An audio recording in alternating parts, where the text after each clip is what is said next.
Informação no Girassol Jornal, boa noite. Informações falsas em alguns portais. Ministério das Obras Públicas informa que não há habitações à venda nas centralidades.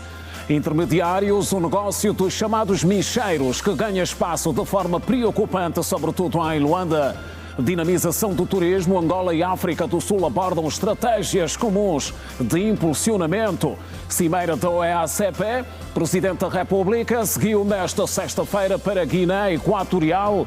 A Organização de Energia Atômica Iraniana denuncia ataques aéreos dos Estados Unidos da América e Israel. A central de processamento, sexta-feira, 27 de março. Bem-vindos.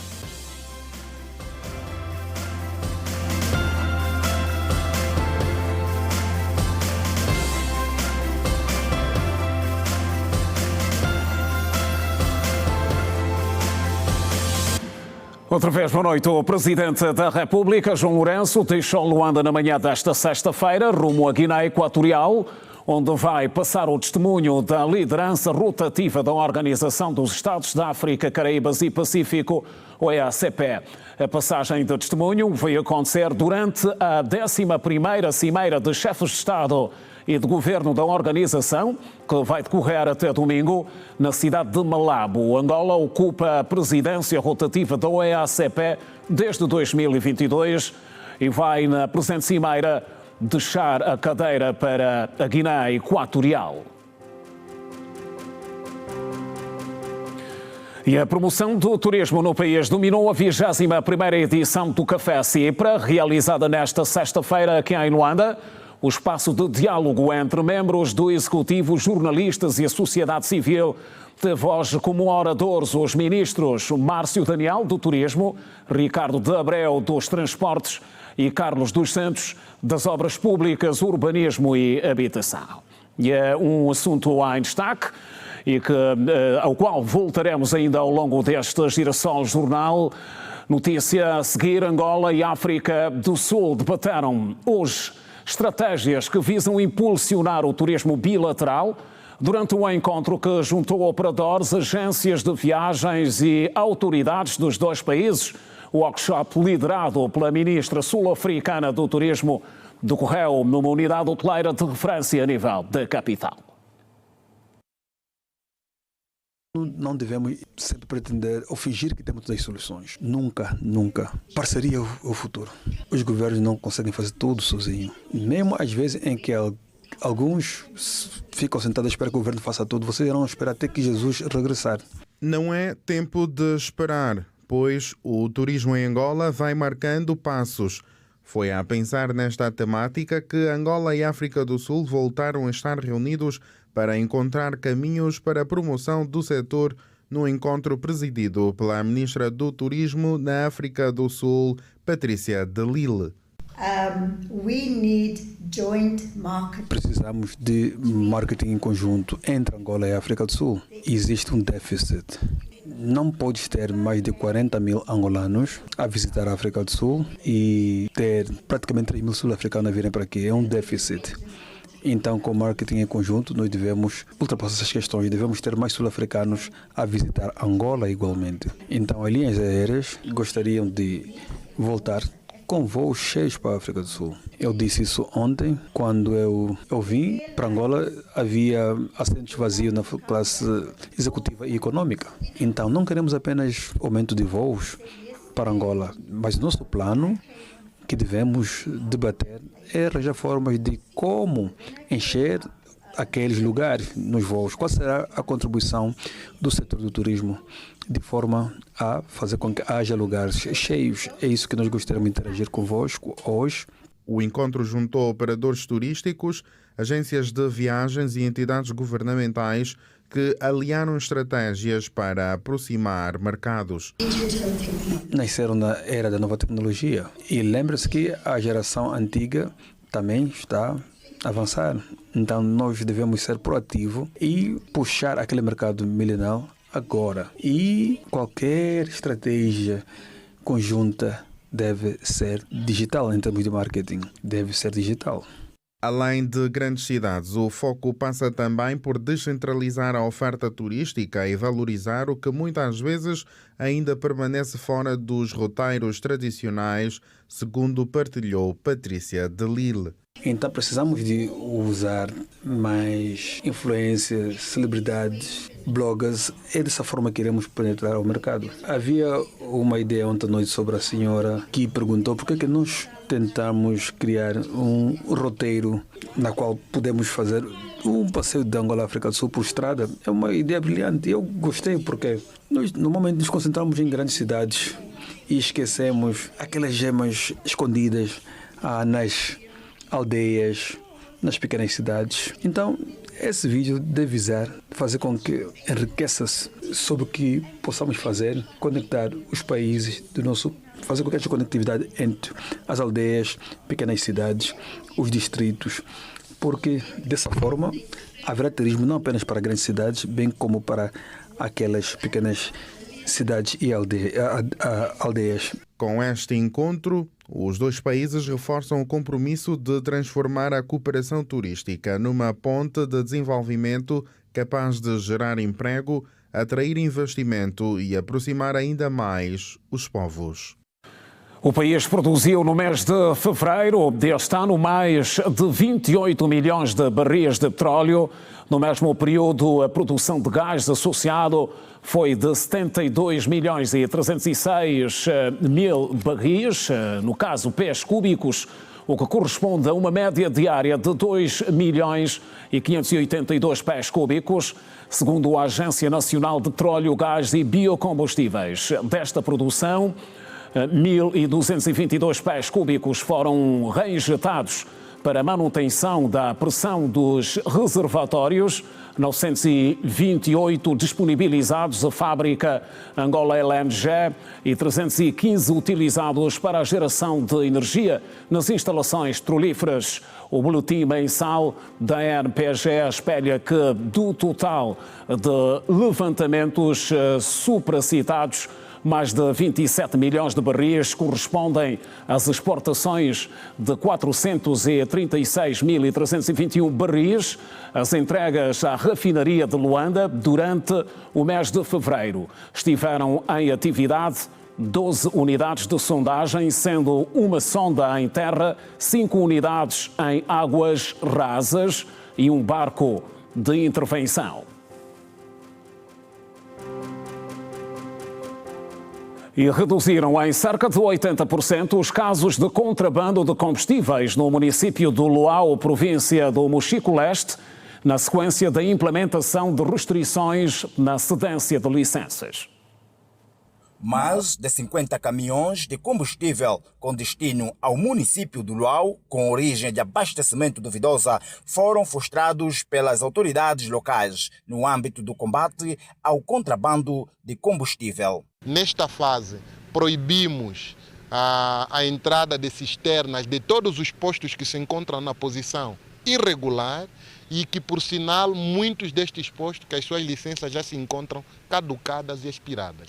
Que para nós esta é uma fase de transição e estas medidas fez com que adotássemos outras medidas de proibição de entradas de cisterna cujos proprietários, as suas licenças ou foram tratadas fora da nossa circunscrição territorial recentemente, ou então se encontram em condição de autenticidade duvidosa.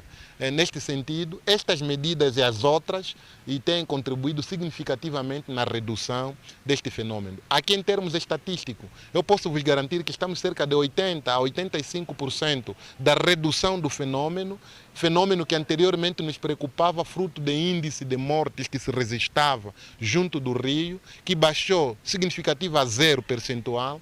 Então essas medidas devem nos animar, esses dados devem nos animar a trabalhar cada vez mais para deixarmos o nosso município, do ponto de vista fronteiriço, seguro e tranquilo para propiciar o ambiente das atividades comerciais em outras modalidades.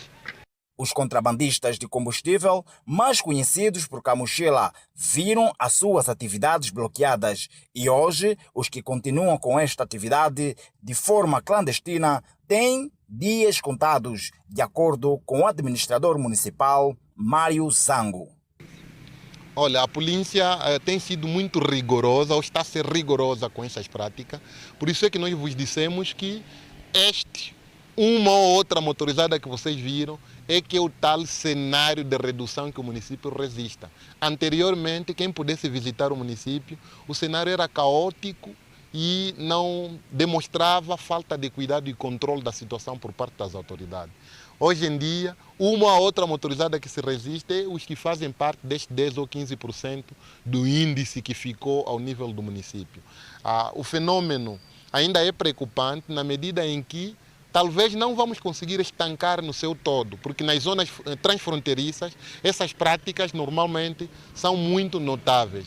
Enquanto nós estamos a combater com a situação de contrabando de combustível, provavelmente estejam a contrabandear outros tipos de produtos em outros mecanismos que nós não tenhamos ainda descoberto. O comandante municipal do Comando da Polícia Nacional do Luau, Intendente Jesus Paulo, disse que, fruto das ações de fiscalização, foram apreendidos 2 caminhões de cisterna com mais de 60 mil litros de gasolina e 3 mil bidões que tinham como destino a República Democrática do Congo. Desta ação que nós tivemos na madrugada de sábado, que culminou com a apreensão de 7 desencadear ali no nosso posto fronteiriço do Chitazo, onde incidimos maioritariamente as nossas ações para lá, onde conseguimos apreender cerca de 3 mil bidões, ou seja, mais de 3 mil bidões com combustível do tipo gasolina, que corresponde a mais de 69 mil litros. Isso pode equivaler quase a 2 caminhões de 35 mil litros cada. Então, essas ações, esse produto destinava-se ao contrabando de combustível, que aqui, maioritariamente, esse contrabando vai mais para a República Democrática do Congo. Cabinda e Zaire, primeiro encontro da sociedade civil. Em destaque.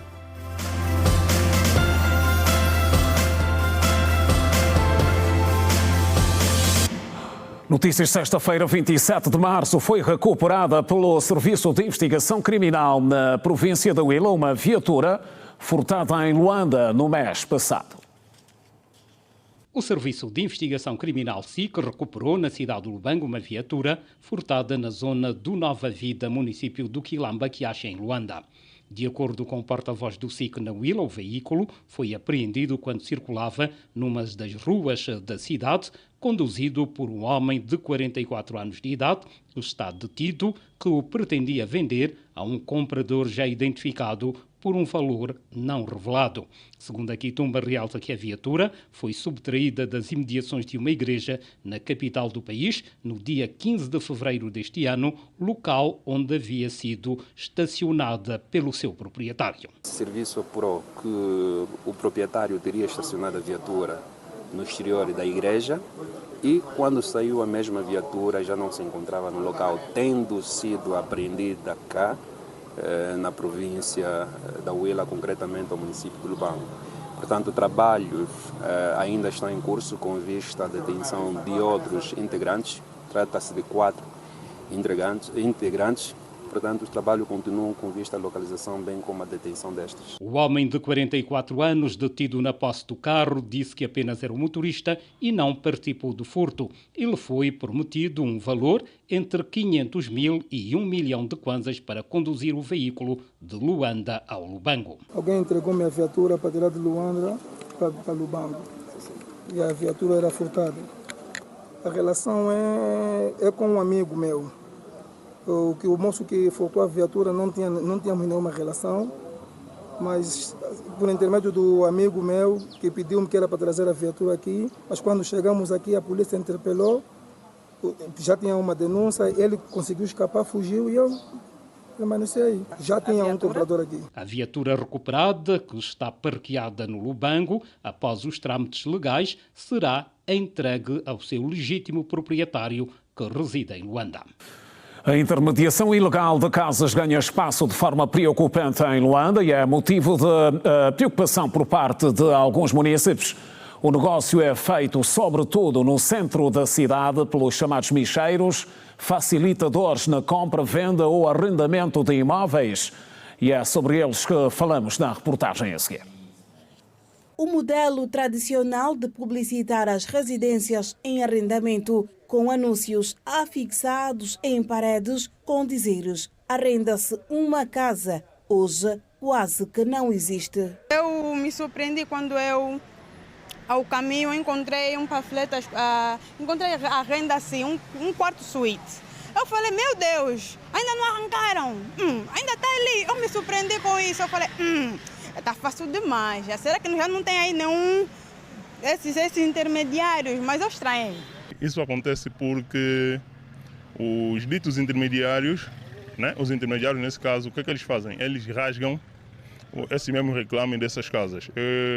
Eu estou nesse processo já há um mês e tal, na procura de casa, e posso vos garantir que já estou completamente exausto com essa procura de casa. E até acho que essa entrevista chegou em boa hora. Os intermediários, vulgo micheiros, que à partida, embora ilegais, entraram para o negócio como facilitadores na compra ou arrendamento de bens imóveis, sendo casa, escritório, terrenos, armazéns e outros. Antônio Magalhães é intermediário desde 2000. É deste negócio que consegue o sustento dos seus filhos e a preferência para a prática é o centro da cidade, onde chega a faturar 5 a 7 mil kwanzas por dia. Na zona suburbana as pessoas não estão muito inteiradas nesse trabalho.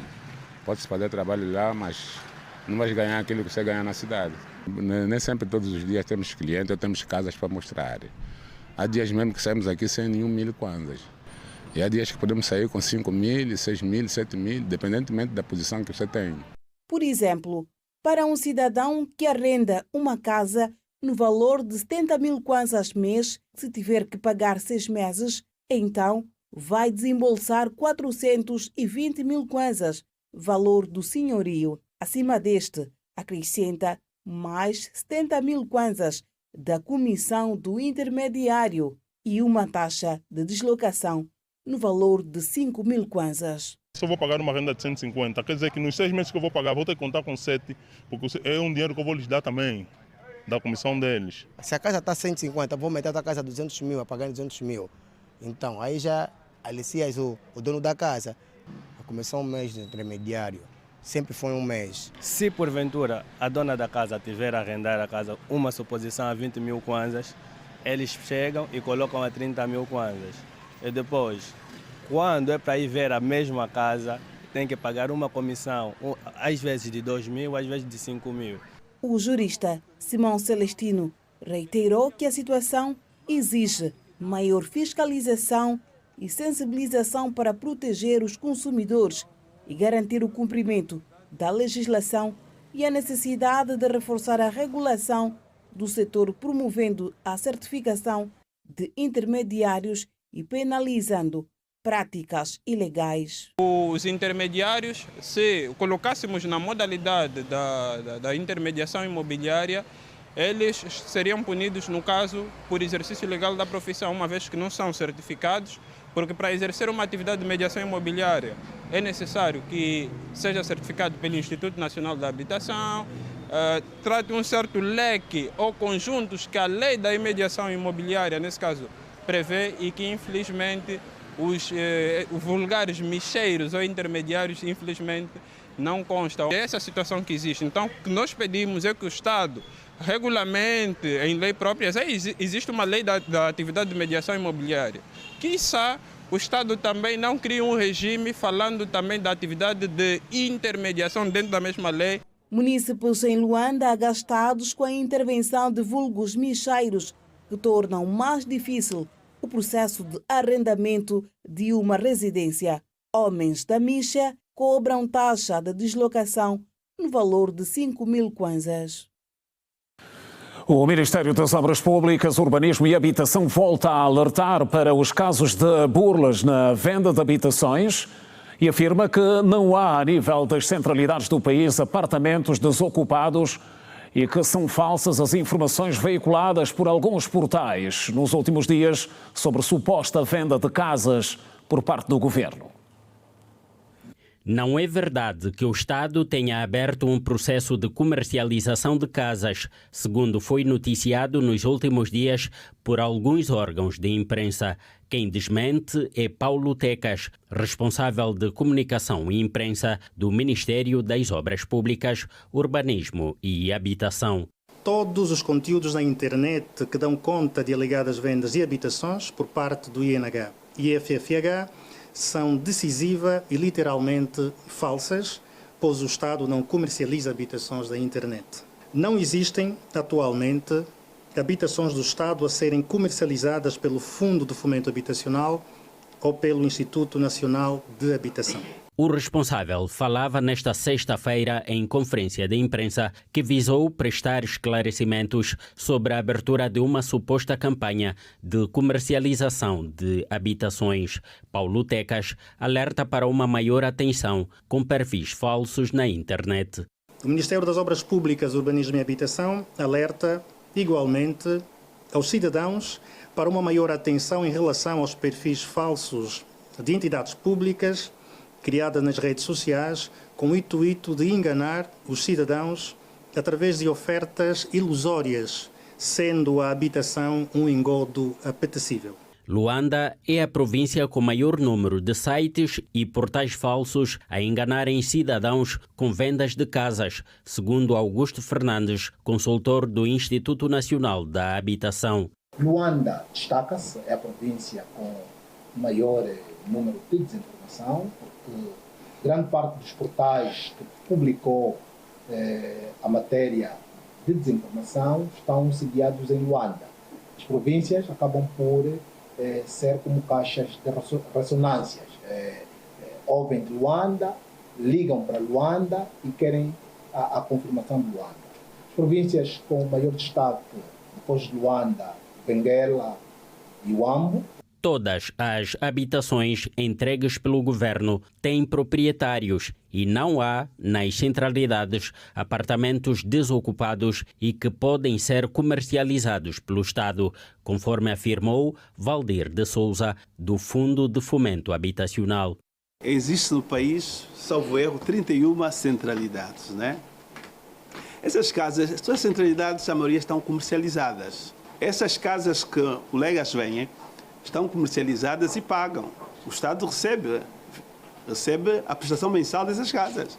Mas a maioria das centralidades estão comercializadas e têm dono.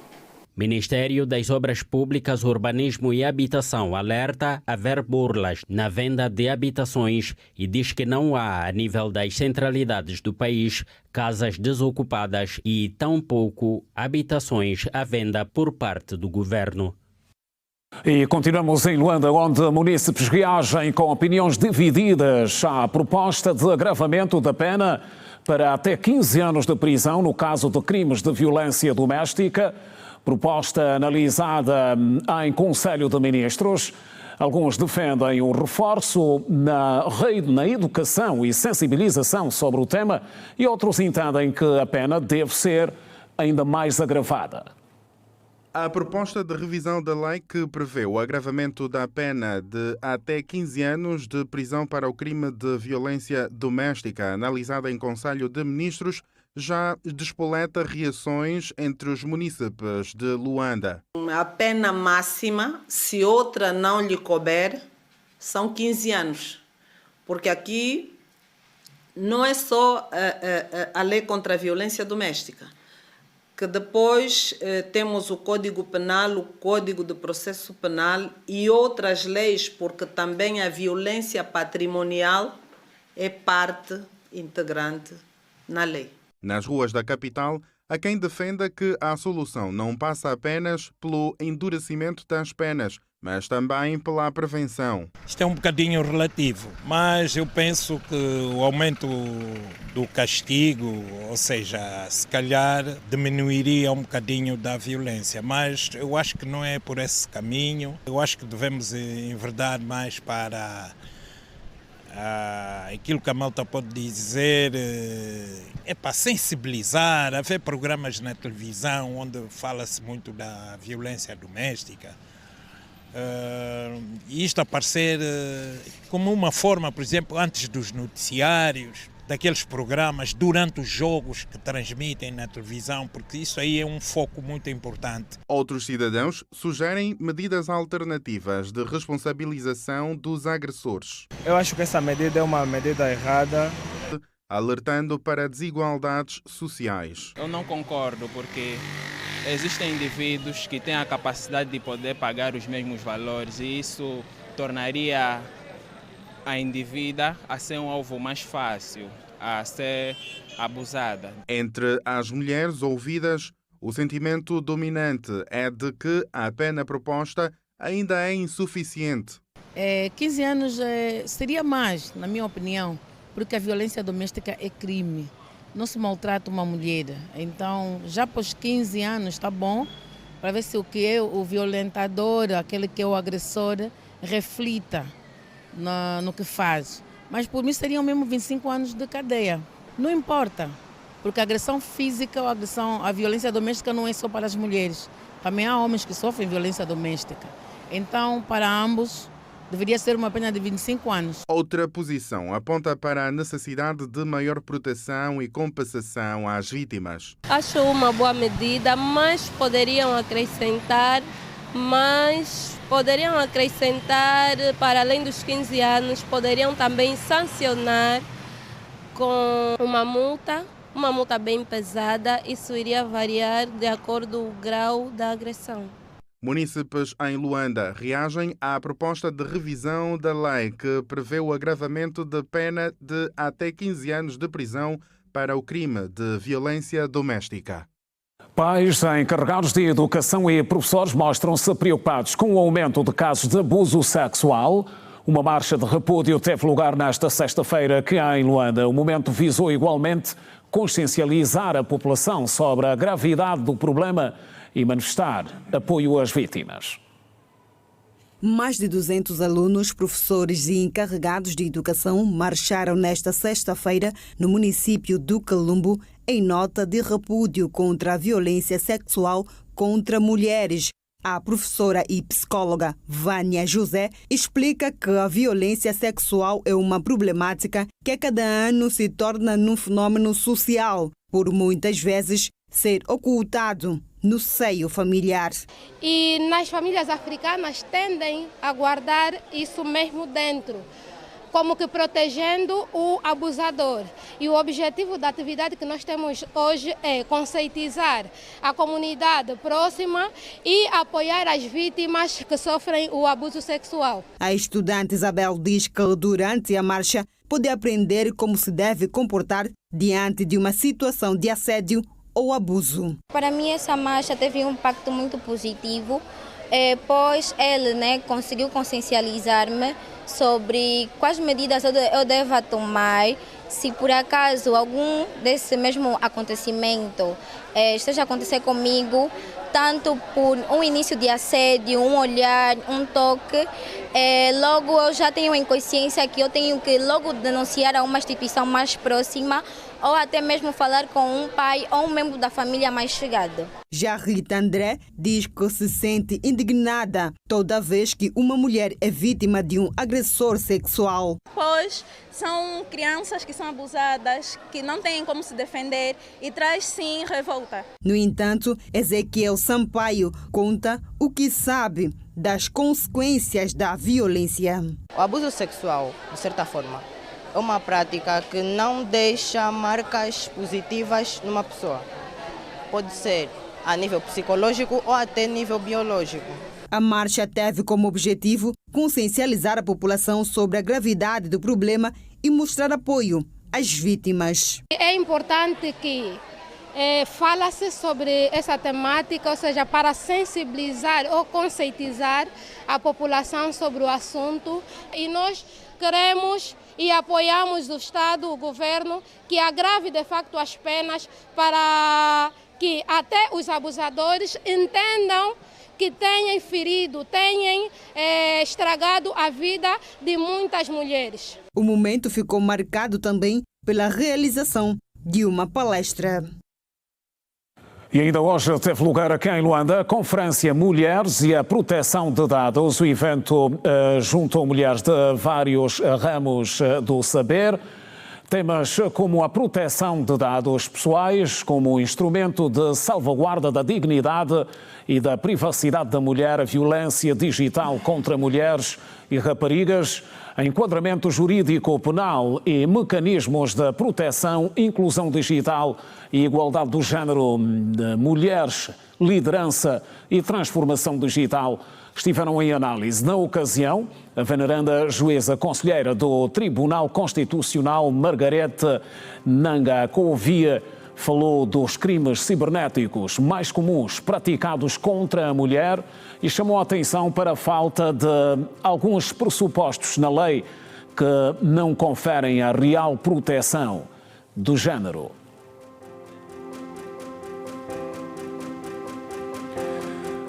E a promoção do turismo no país dominou a 21ª edição do Café Cipra, como já fizemos referência na abertura do jornal. O Café Cipra, que teve lugar nesta sexta-feira, um espaço de diálogo entre membros do Executivo, jornalistas e sociedade civil, que teve como oradores os ministros Márcio Daniel, do Turismo, Ricardo de Abreu, dos Transportes e Carlos dos Santos, das Obras Públicas, Urbanismo e Habitação. A Fernanda Gonga está em direto com informações adicionais sobre esta 21ª edição do Café Cipra.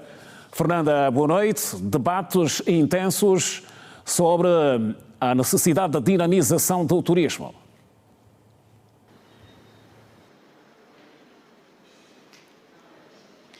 Ora, muito boa noite. Justamente decorreu aqui no Centro de Imprensa da Presidência da República a 21ª edição do Café Cipra, que juntou neste fim de tarde os ministros do Transporte, Ricardo de Abreu, das Obras Públicas, Urbanismo e Habitação, Carlos Alberto dos Santos, assim como também do Turismo, Márcio Daniel, que com os convidados cá presentes discutiram sobre os desafios e as oportunidades que giram à volta do turismo, que acaba por ser um setor que vem para a diversificação económica em Angola. Foram aqui apontados vários desafios, sobretudo para aqueles que são, vindo daqueles que são os players desse setor. Falamos justamente de pessoas que atuam na área da restauração e também os fazedores da arte que cá se fizeram presentes, maioritariamente os da classe musical. Foram aqui apontados, na verdade, desafios ligados à necessidade de haver uma combinação multissetorial, sendo que para o avanço do turismo há uma necessidade de haver melhorias do ponto de vista das infraestruturas, como uma boa malha rodoviária, como também infraestruturas de telecomunicações e tecnologias. Energia e águas também foi aqui chamado como fundamental para a existência e o fomento e até a atração de investidores no país para o crescimento deste setor. Além disso, também o setor dos transportes foi aqui também apontado como necessário a sua comparticipação quando for crescer o setor do turismo, tendo em conta a necessidade da mobilidade das pessoas. Ao longo daquilo que foram as discussões aqui nesta sala, o ministro do Turismo, Márcio Daniel, fez saber que Angola ainda não sabe quanto arrecada com a presença de um turista no nosso país, mas fez saber que o país sai de uma posição de destino desconhecido para destino emergente no que diz respeito ao turismo. Angola é um país que até bem pouco tempo podia se considerar desconhecido do universo dos grandes países exportadores de turistas. Angola era conhecida sobretudo pelas razões que pertencem a um país que já não existe. Um país de guerra, uma cidade que é considerada das mais caras do mundo, etc, etc. Essa Angola realmente não existe. É necessário fazer um rebranding da imagem do país. A imagem do país tem que ser conhecida por aquilo que ele realmente é, e apesar das nossas dificuldades, nós claramente temos muito potencial. Então, uma das primeiras medidas foi criar uma marca para representar o orgulho de ser angolano. para que quando nos apresentássemos lá fora, levássemos uma identidade própria e que captasse o essencial da nossa forma de ser e de estar, que é o Visit Angola The Rhythm of Life. O ritmo da vida, por quê? Porque Angola é sobre ritmo, é sobre dança, é sobre cultura, é sobre música, é sobre dança, é a vibração. E é assim que nós nos apresentamos quando tratamos de divulgar o país. E obviamente temos uma estratégia que é o Comunica Turismo, que está a ser implementado, números curtos e rápidos. Desde janeiro de 2026 até o presente momento, o alcance de mídia que a marca Visit Angola tem a nível mundial ultrapassa a data de ontem cerca de 1 bilhão de pessoas. Entre as campanhas que fizemos na CMT de Stuttgart, Fitur em Espanha, ITB de Berlim, o número de publicações que surgiram e o número de engajamento e de alcance permitem-nos hoje afirmar com segurança que nós saímos de um destino desconhecido para um destino emergente. É assim que os especialistas hoje olham para Angola. Ouvíamos as declarações do Ministro do Turismo, Márcio Daniel, que conversava com vários convidados aqui nesta 21ª edição, que juntou vários órgãos ministeriais, dentre os quais o setor das obras públicas, urbanismo e habitação, que avançou que 45% da rede de estradas de Angola servem o setor do turismo. Também foi aqui avançado da parte dos transportes que Angola tem estado a dar já passos para a criação de portagens nas estradas nacionais, também um mecanismo essencial para aquilo que é o processo de fomento da arrecadação de receitas provenientes não só do turismo, como também de outras atividades comerciais exercidas dentro do território nacional. Nesta altura, os cumprimentos são de Josué Massuaco e Fernanda Gonga, a partir do Centro de Imprensa da Presidência da República, CIPRA. Boa noite. Boa noite, Fernanda Gonga. O essencial sobre a 21ª edição do Café CIPRA. Mais de 13 mil profissionais de saúde foram inscritos para exercer o direito de voto no processo de constituição dos novos conselhos provinciais da Ordem dos Médicos. Para a província de Luanda, que não conta apenas com um único candidato à presidência do Conselho, estão elegíveis para o pleito 1.286 médicos. As províncias da Huila e do Icolibengo não terão conselhos provinciais da Ordem dos Médicos constituídos. Em causa, segundo a presidente da Comissão ad hoc, Julieta de Castro, questões organizacionais e a não apresentação da candidatura para o efeito estão na base da não participação das respectivas províncias. O país todo está em festa, os médicos a elegerem os conselhos provinciais, excepto duas províncias, nomeadamente o Icolibengo, que não está a participar, o Icolibengo e a província da Huila. Está na base desta ausência? Provavelmente, vamos dizer, o Icolibengo é uma questão organizacional, pode ser uma província nova e, a posterior, provavelmente faremos também essa atividade. Dizer que nas restantes 19 províncias estão a decorrer estas eleições, que é a eleição de um órgão extremamente importante, que é aquilo que faz então, que toma ou cuida dos médicos numa determinada província, se assim podemos dizer.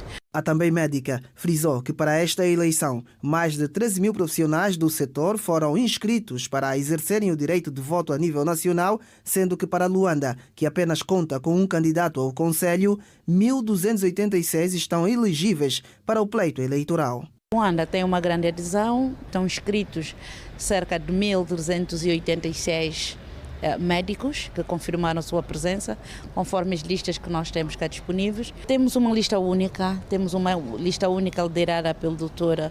Paulo Salamanca, como presidente do Conselho, e esperamos que nas próximas vezes tenhamos mais listas, mas nesse momento temos apenas uma lista única. Também é uma maneira de nós, os médicos, irmos nos acostumando com os nossos órgãos sociais. Provavelmente nas próximas vezes tenhamos mais candidatos.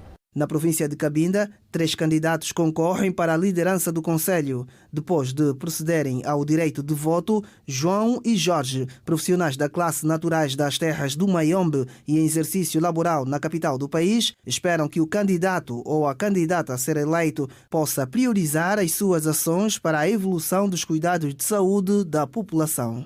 Com a realidade que a gente tem passado sobre os cuidados de saúde e aquilo que a gente tem observado, a candidata ou o candidato que aí se incorpora traz grande desafio e tem um grande propósito sobre o melhoramento dos cuidados de saúde que a população necessita. Então é aí onde a população e nós como médico acreditamos e coloquemos o nosso voto para essa pessoa, porque vamos ajudando a melhorar os cuidados que a província necessita. Que tem falta aquela simbiose entre médicos. Tem que haver mais aproximação entre médicos, pacientes e sempre velar para o bem, o bem para o doente. Importa salientar que o processo eleitoral para os novos conselhos provinciais da Ordem dos Médicos decorre a nível nacional. Pela capital do país, foi constituída uma comissão para a condução do processo. Intervalo a seguir no Girassol Jornal. Voltamos dentro de instantes. Até já.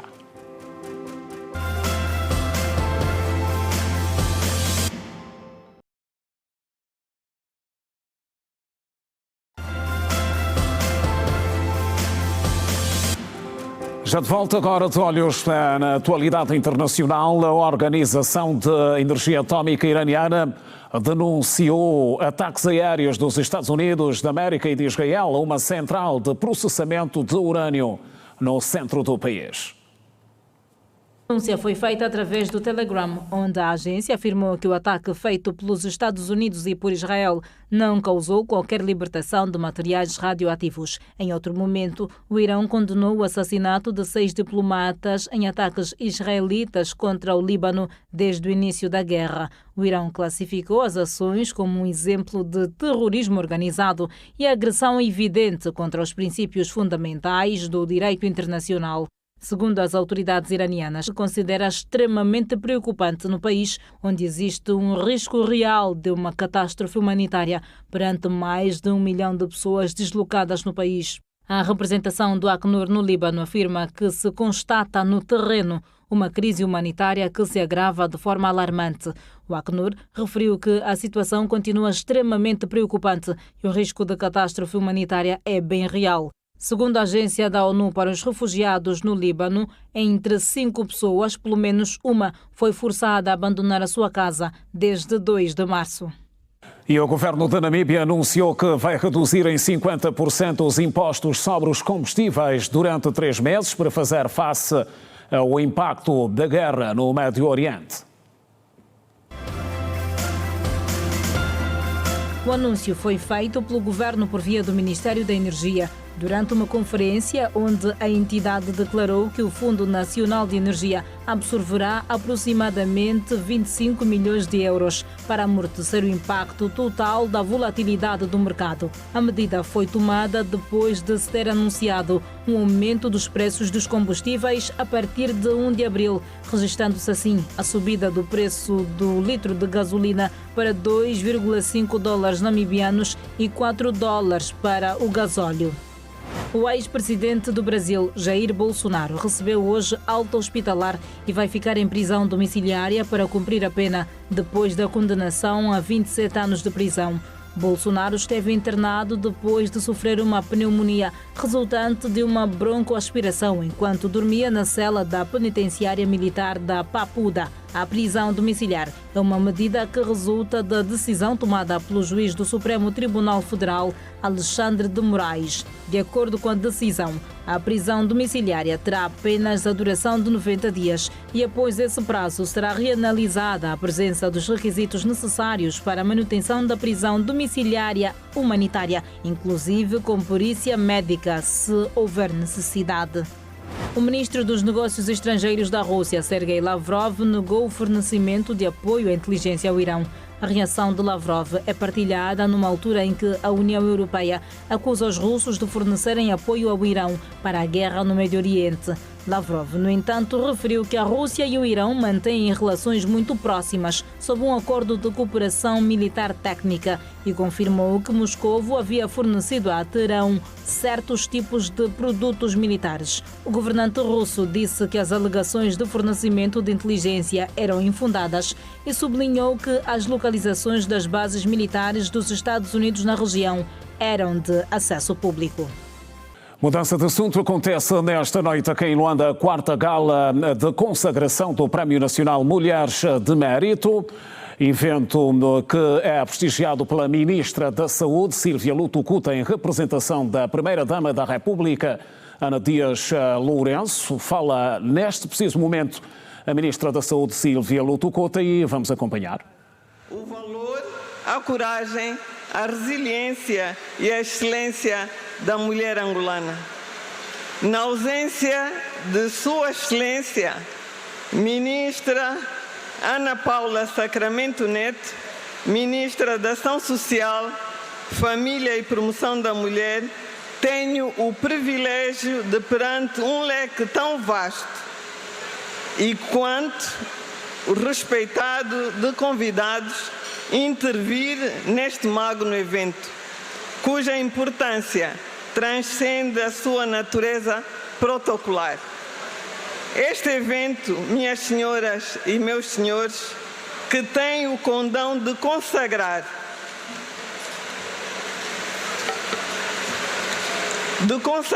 as vencedoras da 4ª edição do Prémio Nacional da Mulher de Mérito, constitui uma tradição nacional. Por 4 anos, desde a sua primeira realização, o prémio transformou-se num tributo vivo àquelas mulheres que, com determinação silenciosa, com voz firme, com sacrifício, muitas vezes invisível, põem em marcha a luta pela concretização do propósito e de construir diariamente o presente e o futuro de Angola.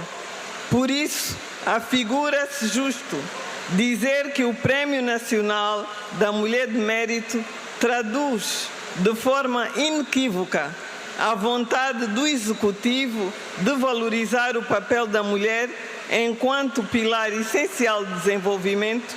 Mais do que isso, afirma a convicção de que não há progresso sustentável sem participação plena, digna e reconhecida das mulheres. Ao longo dos últimos anos, Angola tem registrado avanços assinaláveis no domínio da promoção da igualdade de género, fruto de políticas públicas consistentes e de um compromisso institucional cada vez mais firme. Hoje assistimos a uma presença crescente de mulheres em espaços de decisão, na administração pública, no setor empresarial, na academia, na ciência, na cultura e no desporto.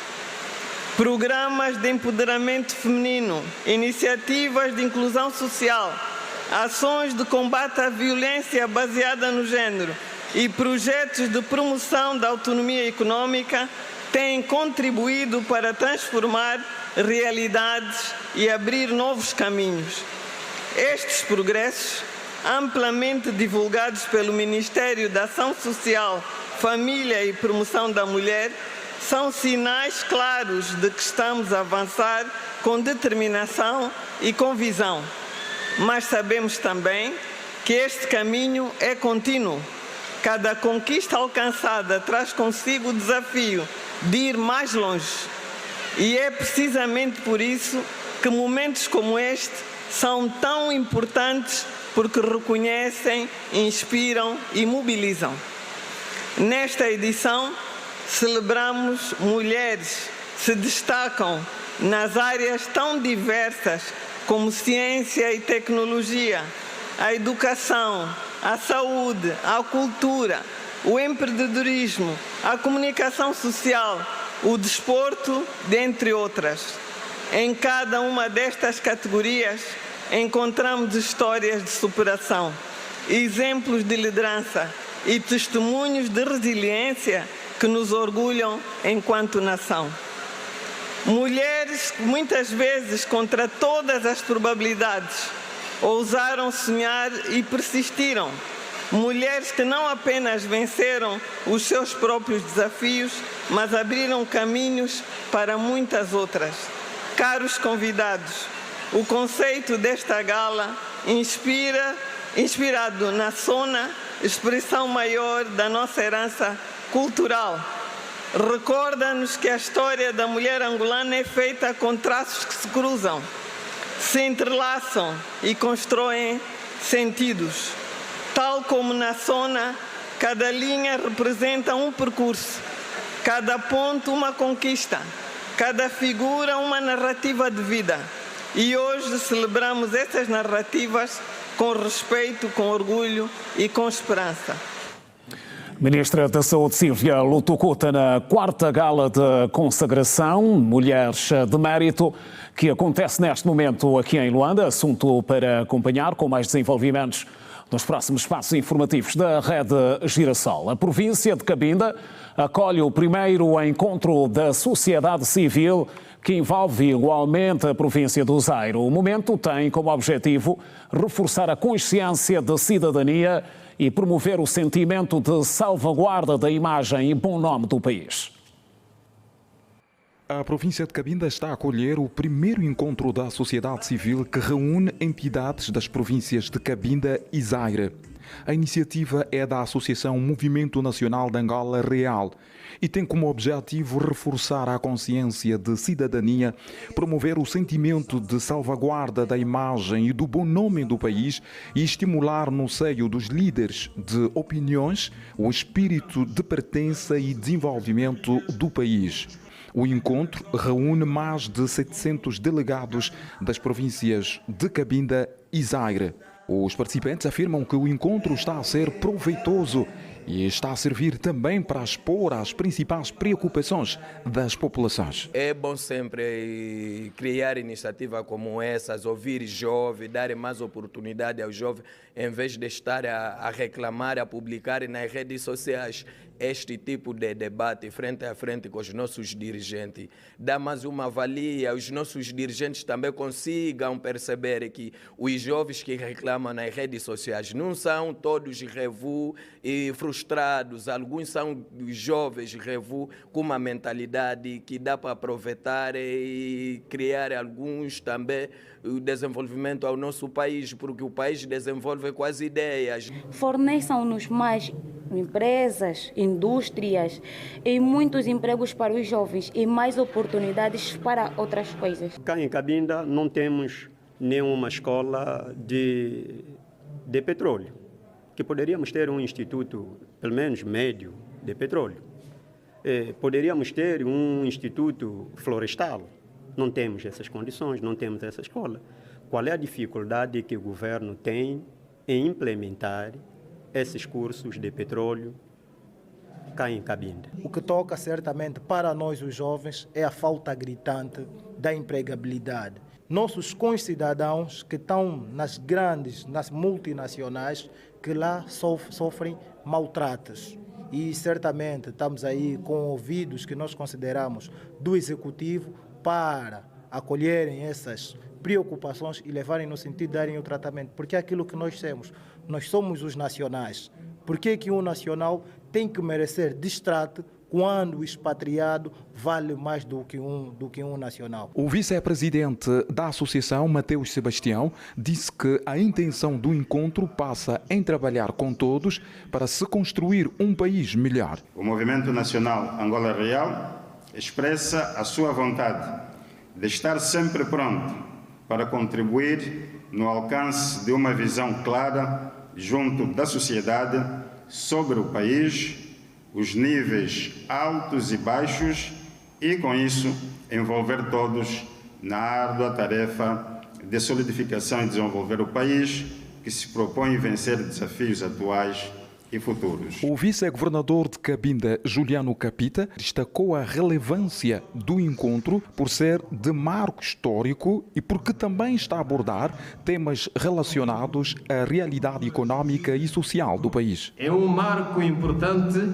visto que vai servir para abordagem de forma profunda de diversos temas do setor social e outros das duas províncias, otimizando a articulação com outras esferas do país para o progresso.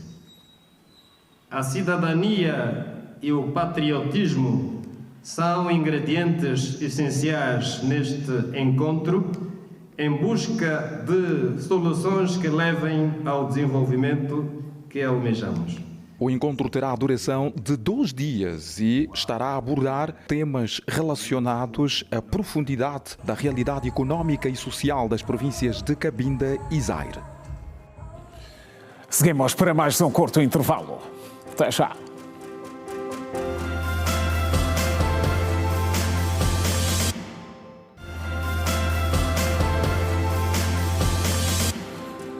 Já de volta a Lima, a Organização Feminina da UNITA esteve em retiro nesta sexta-feira no âmbito da Jornada Março Mulher.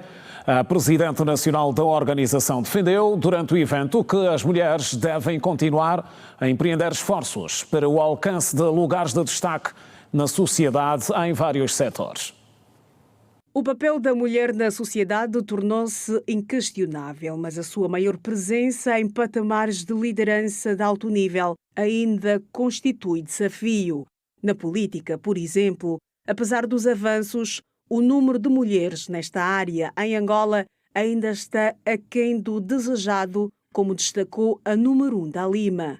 Este foi um dos temas que dominou o retiro do braço feminino da UNITA, aqui em Luanda. Os desafios são vários do próprio processo de socialização, mas na política ainda não deixa de ser exatamente um desafio, é todo um processo, mas seria realmente ingratidão da nossa parte não reconhecer alguns esforços que estão a ser empreendidos, mas é importante que a própria mulher comece a buscar para si valências que possam galvanizá-la neste desafio que tem que ver com a questão política. Para Cesaltina Kulanda, o país conta com mulheres bem preparadas politicamente da franja a necessidade de se capacitarem e se autopromoverem com realce para a mulher jovem. Mas é importante que a mulher se autopromova, ela mesmo crie condições para ocupar o lugar que lhe cabe.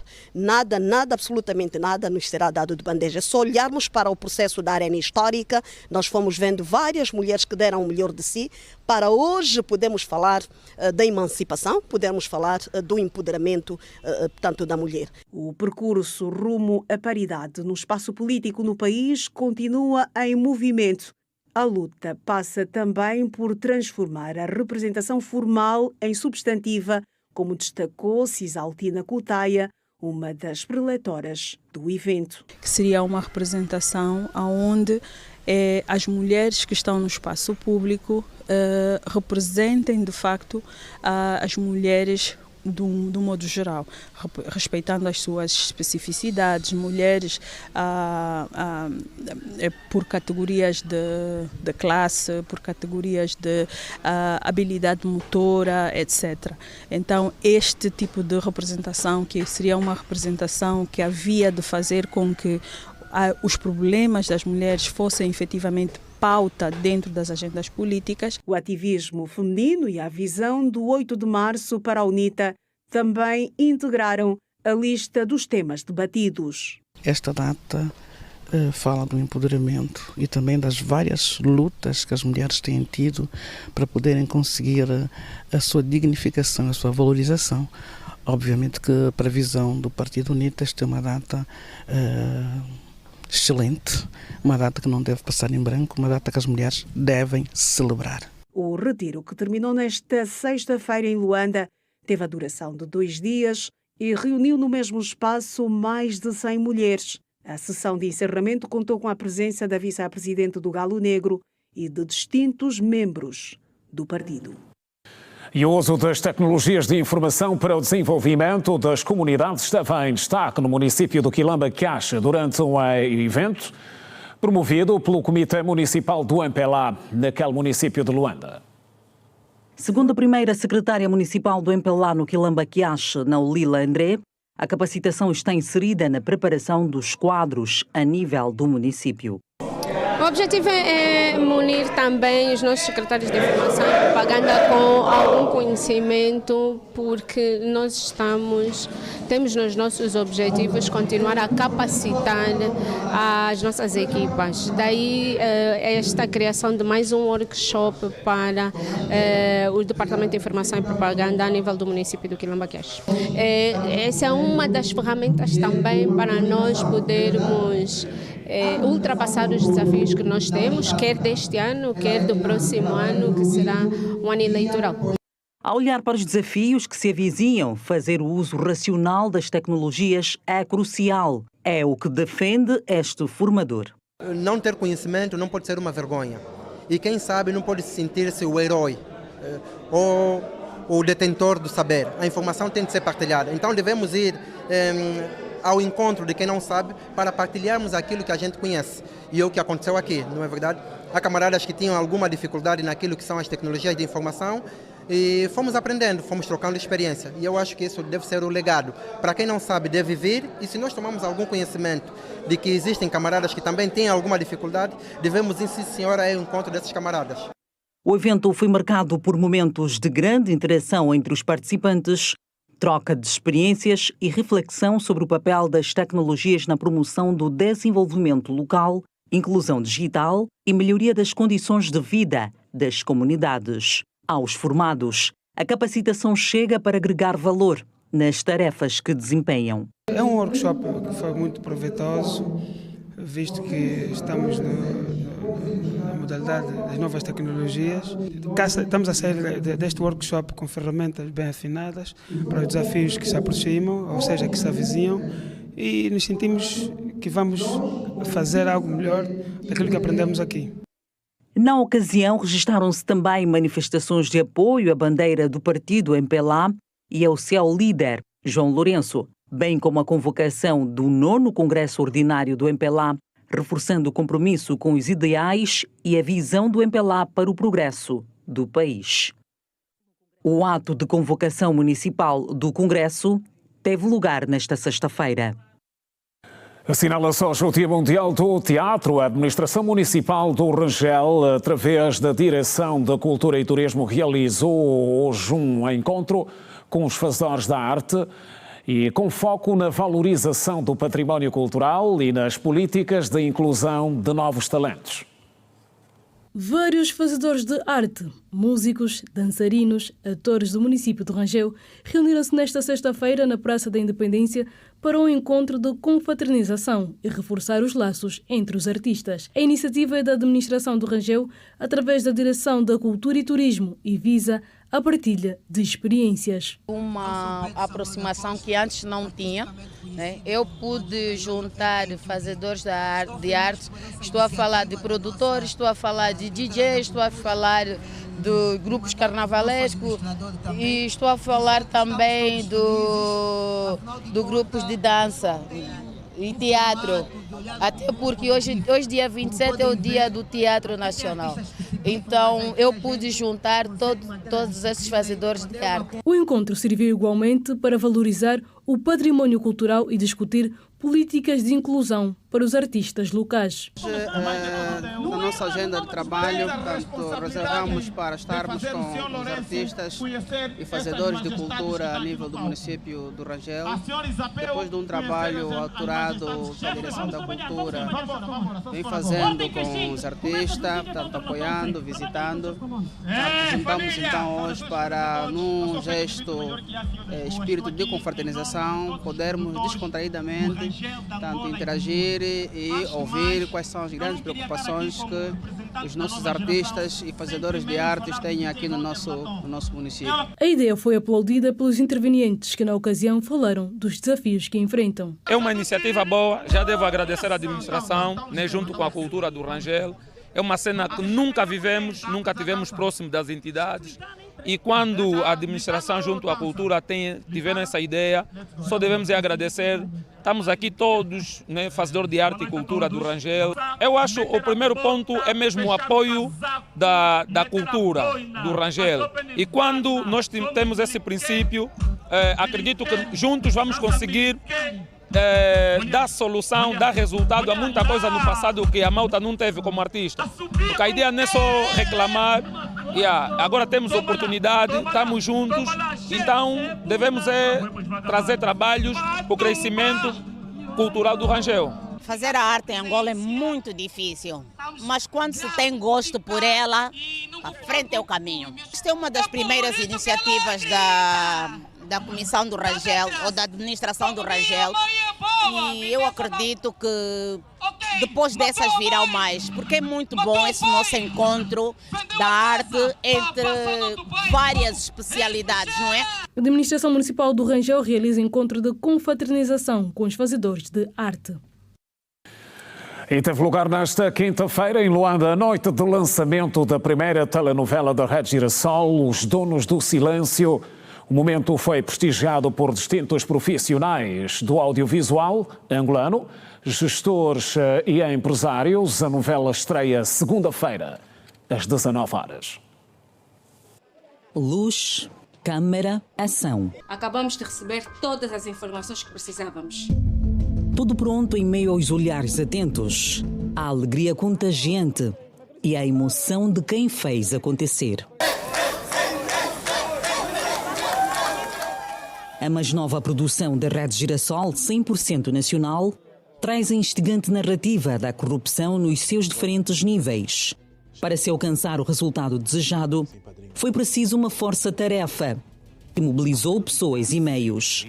Mais de 80 profissionais estiveram envolvidos. Estamos em processo, está a correr muito bem, estamos muito felizes com o processo.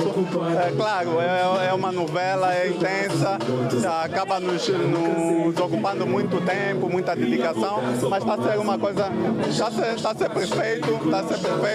Temos uma equipa jovem, uma equipa angolana e muito criativa, então estamos a ter uma boa novela até agora. Viver a realização de um sonho e em grande estilo. Afinal, não é sempre que se inicia a carreira assumindo o papel de destaque. E o Diga Melissa, que estreia-se como protagonista de Os Donos do Silêncio, após ter vencido o concurso, a grande chance da Rede Girassol. Ai, meu Deus, gratidão. Eu nunca vou deixar de dizer que eu sou muito grata à Companhia de Artes em Gambande, ao Adelino Caracol. Sou muito grata ao meu pai, que sonha comigo, acredita em mim, que investe em mim. A minha mãe, a minha avó, a minha bisavó, que oram sempre por mim. Na primeira fase, eu não passei direito, eu fui à repescagem. E então, lá nos bastidores da repescagem, eu fiz uma oração e disse: Deus, se aqui não é o meu lugar, me tira daqui que eu saio e acabou e deixo tudo. E ele me fez passar. E eu estou aqui como protagonista. Mário Ferreira é outra promessa de Os Donos do Silêncio. A oportunidade veio também através da grande chance. A experiência foi boa, eram mais de 12 mil candidatos. Vou ser sincero que eu não esperava passar, mas graças a Deus passei. Fiquei entre os 10 selecionados. Angola tem muito talento, mas pela graça de Deus eu consegui passar. O Dário é um bocadinho maluco, é um bocadinho extrovertido, não tão vilão quanto o pai, mas aguardem para ver, vão gostar. Dentro da Casa Girassol, outros talentos não ficaram de fora. É o caso de Eduardo Gonçalves. Fazer novela não é tipo fazer teatro. Teatro é muito diferente de novela. O que é mais desafiador para ti? Fazer novela. No teatro é muito fácil de improvisar, já a novela é um bocadinho mais complicado. Além da nova geração, a trama reúne talentos da velha guarda, que fizeram a alegria dos angolanos. Acredito que vai ser uma novela que vai agradar o povo angolano, uma vez que os aspectos que narram a história fazem parte do dia a dia do povo angolano. Então, facilmente, o povo angolano vai se identificar com Os Donos do Silêncio. Para a Rede Girassol, o momento marca o ponto de partida para a aposta na teledramaturgia e o investimento em conteúdos que aproximem os angolanos e valorizem a força jovem. É um grande marco, um marco muito especial para nós como multiplataforma de comunicação, televisão, rádio, redes sociais, portal de notícias. É o lançamento da nossa primeira novela, uma novela produzida por angolanos, para angolanos em Angola. Estamos muito entusiasmados com este primeiro passo de muitos outros dentro daquele que é o nosso plano de desenvolvimento de conteúdos com o objetivo de mostrar tudo aquilo que Angola tem por oferecer, todo o talento e todo o potencial que nós temos no nosso país. E claro, isto não poderia acontecer se não fosse o trabalho de uma equipa sensacional que muitas das vezes não aparece na Câmara, mas que está sempre comprometida diariamente a dar o seu melhor, para que a Rede Girassol consiga levar até si conteúdos de qualidade, conteúdos com os quais se identifique e que permita às pessoas sonharem, porque é para isso que nós estamos, não é? Para mostrar uma realidade às pessoas que as permita sonhar, que as permita pensar que é possível sim concretizar em grandes objetivos. E para isso é que nós cá estamos. Bem-haja a Rede Girassol, bem-haja a todos os angolanos. Os Donos do Silêncio estreia na próxima segunda-feira, na faixa das 7 da noite, na TV Girassol. São as notícias da Rede Girassol. A presidente da Comissão da Carteira e Ética dos Jornalistas foi a convidada da semana. Numa especial entrevista, Luísa Rogério afirmou que os profissionais não se devem submeter aos detentores de poder político e económico. Lamentou igualmente o facto de muitos profissionais ainda estarem a exercer jornalismo sem a carteira profissional. O processo de atribuição das primeiras carteiras profissionais de jornalismo em Angola iniciou em fevereiro de 2021, gerida pela Comissão de Carteira e Ética, facto que marcou uma nova etapa na regulação e combate ao intrusismo na classe. O documento é fundamental para certificar os profissionais e garantir o exercício ético da profissão. No entanto, passados 5 anos, ainda persistem os jornalistas que atuam sem a carteira profissional. A denúncia foi feita pela presidente da Comissão da Carteira e Ética dos Jornalistas. Entre as instituições visitadas, Maria Luísa Rogério citou a RNA, que acolhe cerca de 40 jornalistas. Registrados não, tem no seu domínio cerca de 40 jornalistas. Já falar da Rádio Nacional? Da Rádio Nacional de Angola. 40 jornalistas sem a carteira profissional, 21 dos quais na Rádio 5. E então, há alguma relutância em certos órgãos, alguns profissionais que acham que não devem pagar, acham que o valor é muito elevado, mas isso também tem a ver com a nossa pobreza, com a pobreza da profissão, permitam dos profissionais, de alguns profissionais. Até o momento, nenhum jornalista viu a sua carteira cassada, mas a presidente da Comissão Ética admite que tarde ou cedo esta situação poderá acontecer. Felizmente não, mas temos motivos para chegar lá. Estamos mais perto, infelizmente, digo isso com muita insatisfação, estamos mais perto de um episódio desta natureza. O ideal seria que nós não chegássemos a esse extremo. Eu costumo dizer, citando aqui o mais velho, Sr. Casimiro, de feliz memória, que a Comissão da Carteira e Ética não é uma comissão de castigos. Nós não queremos ser uma comissão de castigos, queremos ser um órgão disciplinar, mas para disciplinar, como um filho, um pai, uma mãe em casa, tem que educar também. Questionada sobre a relação jornalista e os detentores de poder político e económico, Luísa Rogério admitiu que, em muitos casos, tem sido de subserviência, o que é, a todos os níveis, condenável. Em alguns aspectos é quase subserviência. A mim faz muita confusão quando um jornalista chama chefe a um político ou alguém que tenha poder econômico. Portanto, aí é uma relação de subordinação implícita que nos remete para a subserviência. Quer dizer que nós podemos melhorar. Jornalistas não são subordinados de políticos, não são subordinados de gestores, a menos que prestem assessoria, se prestarem assessoria estarão incompatibilizados. Portanto, podemos melhorar e devemos investir nisso. Maria Luísa Rogério, presidente da Comissão e Ética dos Jornalistas, nesta quinta-feira, no especial entrevista. O programa pode ser revisto no canal do YouTube TV Girassol Online. Ficamos por aqui hoje. Até amanhã. Passe bem.